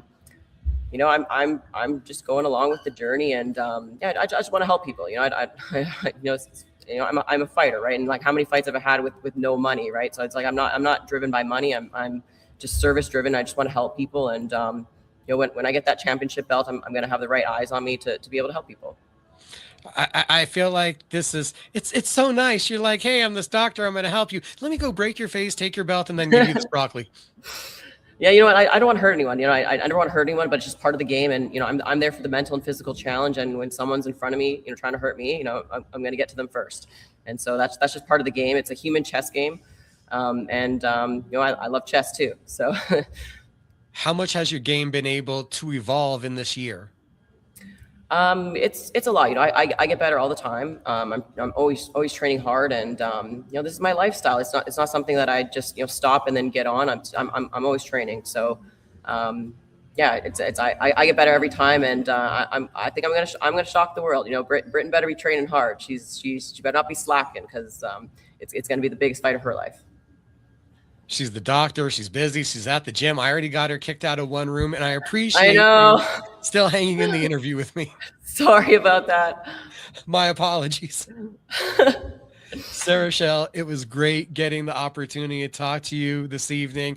It was a pleasure. Thank you for the time. Thank you so much. I appreciate you. Well, that was some awesome breaking news. Ranked the #1 contender, and Sarah Shell will be challenging for the BKFC Women's Strawweight title in 2026. That is the conversation that she is currently having with the head honchos at BKFC. When we're talking about the UFC, on MMA After Hours, I have a mantra, and it's we need more heavyweights, like the light heavyweight division, the heavyweight division. We need more guys in both of those divisions. For BKFC, our mantra is going to be we need to adapt to strawweight and flyweight. We need more women active. Sarah versus Taylor, that looked like there was something brewing there. Maybe we had a storyline bubbling. Maybe that's something that we can return to if Sarah is successful in pulling up that upset, dethroning Britain Hart. If not, it does leave a good question. What's next for Taylor Starling? And where does she go as she returns to BKFC coming off of that boxing debacle overseas, which I'm still sure there's a lot more story to come out. We got to follow up with Taylor on that one. I gotta tell you guys, I love going live. This is some of the most beautiful chaos I could ever imagine from the schedule I had laid out again earlier, with hoping to get Jorge Villarreal Jr. on at 6:15. Leanna Martinez was supposed to be 6:30. Flip at 6:45. Each one get a little nice 10 to 15-minute interview, but then audio doesn't work. And then times aren't kept too. Dustin Pague, who I literally thought was going to come on at the end of the show, jumped in and he asked if he could have an adjustment. And boy, did that adjustment surprise me. I love going live. I appreciate everyone that's tuning in to my fight show. And one more time, huge appreciation to Robbie Ray Images, Robbie Ray Media, taking care of your next event or occasion with video and photos. I'll definitely be around helping with that. We got Barber Gabe's Fades right here at 100 Coors Boulevard, Northwest Lobo Plaza, Suite 106, barbergavesfades.net to book. And that's also where you get the Barbers Are Us beard balm, keeping it tight, smelling great, cherry flavor. Guys, I'm a huge fan of it. You should get some for your face, because I know most of you guys watching the show, you got a beard. Us MMA fans, we kind of got to look. Now, before everything went to chaos, we're talking about like an hour ago in the show. And if you've still been here for that long, I super duper appreciate you, because we had a bunch of news to talk about from the world of bare knuckle. And as we were getting into updates, I reminded you guys that the number 3 ranked cruiserweight in the BKFC rankings, he's fighting for Fusion Fight League this Saturday night. Wanted to jump that over with the Jackson Wink Academy has informed me that Beksad Usmanov and Murat, we're going to get these names fully right because Murat's going to get mad at me, Kilimetov, they have both amicably agreed to part ways with BKFC. And both guys have quickly signed their deals and have become part of BKB. So we have 2 ranked contenders, one from the cruiserweight division in Murat Kilimetov and the other in Beksad Usmanov, who last time we saw him was the first round knockout of former BKFC bantamweight champion Keith Richardson. Both men have gotten their release from the promotion and have now signed with BKB. Massive move. Harry Gigliotti going BKB to BKFC, Murat Kilimetov and Beksad Usmanov going BKFC to BKB. I don't know if this was a formal trade. I'm not even speculating like that. It'd be crazy if Combat Sports Promotions started trading each other. We do have an update also on the Usmanov family. Unfortunately, hopefully you guys have been made aware of the situation. There is a GoFundMe, and look up Usmanov, USMOV. The Usmanov family was unfortunately involved in an automobile accident. There have been surgeries for Beksad's wife and child. So the GoFundMe is up. We have an update. They're recovering. Surgeries went well.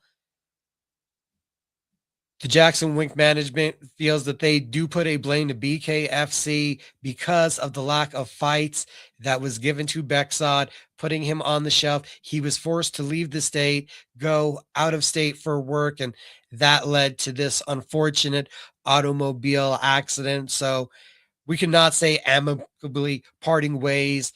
There is definitely some major tension between the Jackson Wink worldwide management team and how things have went down with BKFC. So from a group that had a lot of influence on helping bring BKFC to the 505, there has not been a continued glorious, prosperous feelings to this relationship. And it came to a head with the release of two of the more prominent fighters from that management company in this promotion, and two guys that I think were primed and ready to be fighting for titles. That was huge news. Myself and Robbie Ray will be live Friday night, Canasas Nightclub. Flip Chavez, who we had on earlier, going to be taking on John McDessie. Really intrigued. The volume that McDessie was putting out had been an issue with him towards the end of his UFC run. Getting to boxing, I wonder how that's going to change. A lot of his weapons are different.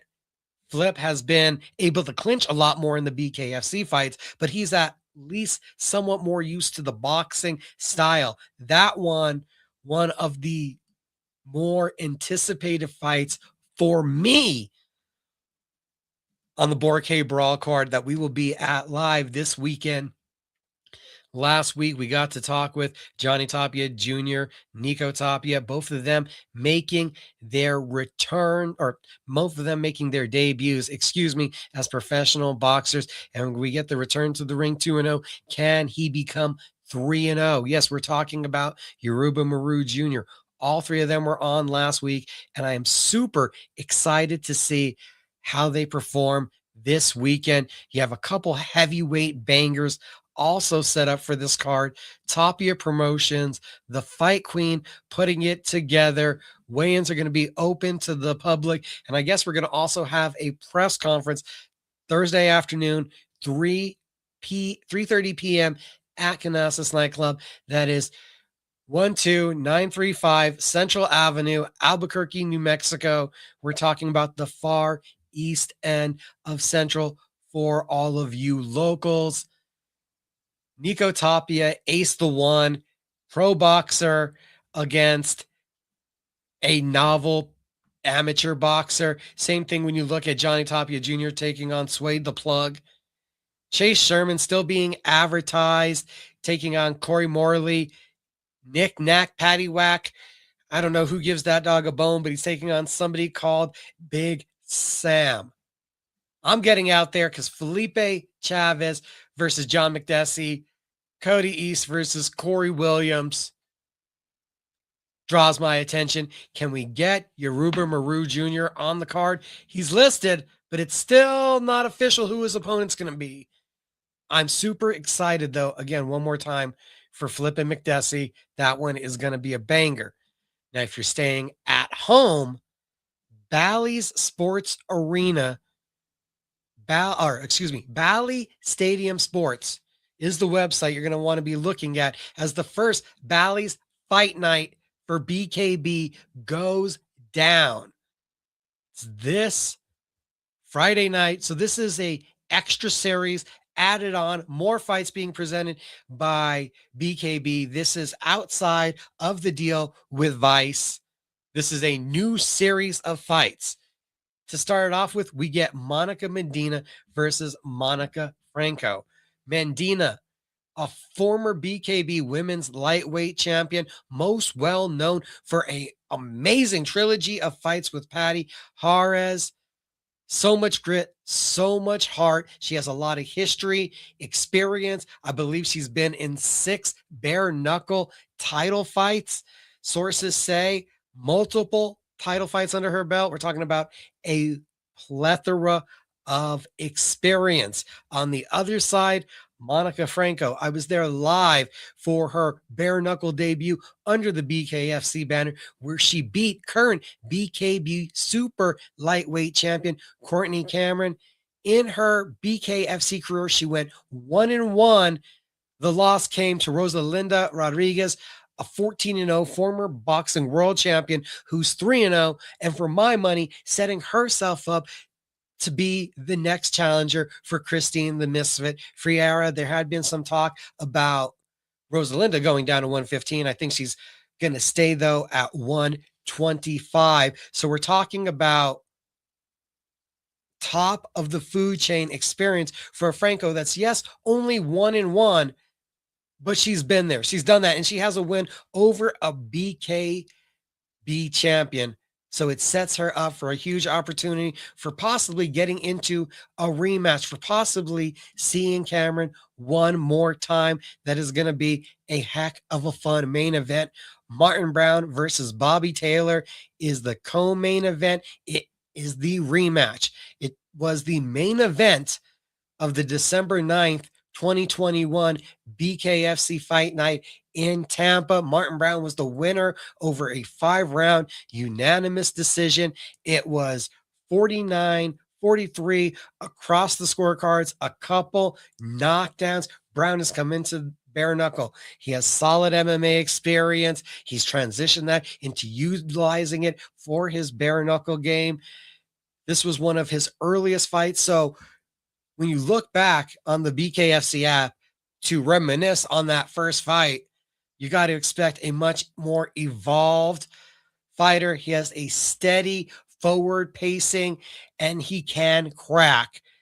His best ability in that first fight was keeping the range. He was able to keep Taylor on the outside. Taylor, we've seen him throw down. We've seen him take on the challenge in BKFC of going up against a Jeremy Stevens. So you know the guy is willing to throw down a veteran striker, an aggressive, all thrills, all explosive guy. I've had the opportunity to talk to him before. He has a reputation for being a dangerous, gritty knockout threat with his big time pressure approach. So I look forward to this one just being a ton of fun as we get the first BKB card of the year.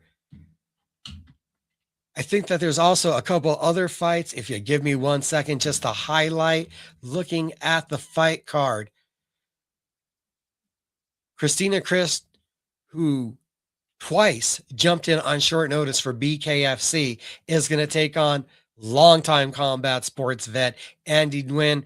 When we've seen fight Bryson, former King of the Cage champion, been in BKFC, had a couple fights in BKB, well-rounded, always aggressive, always tenacious. They say the women come out to steal the card, and I think there is a pretty high propensity for that happening with that matchup in the feature fight position. BKB, this is another step in the right direction, another cool, unique series of fights that we're going to get that I don't know if everyone was expecting to see.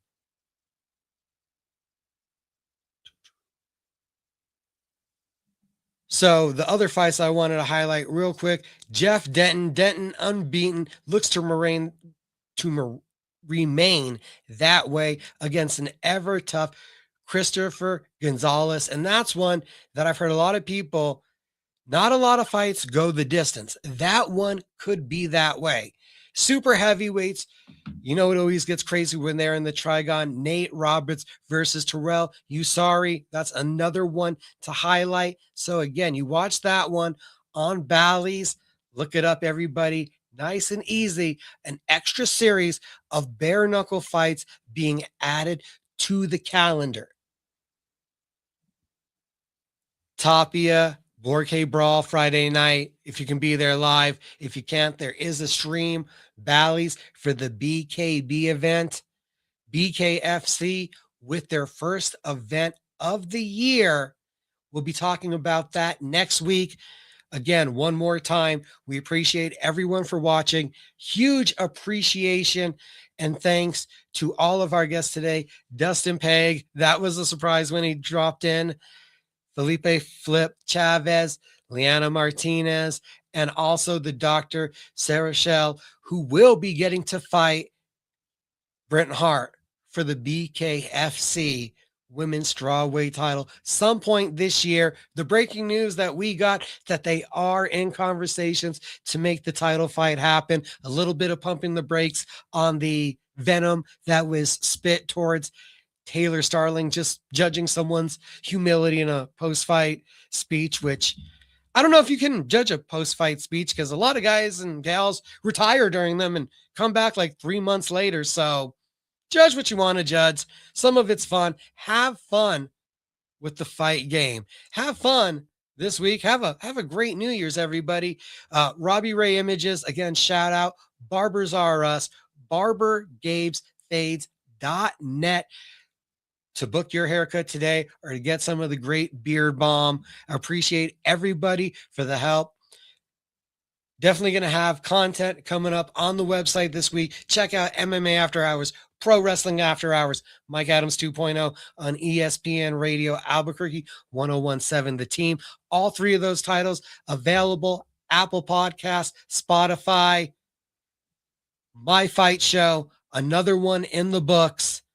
Enjoy the fights. Enjoy the year. Thanks for watching tonight.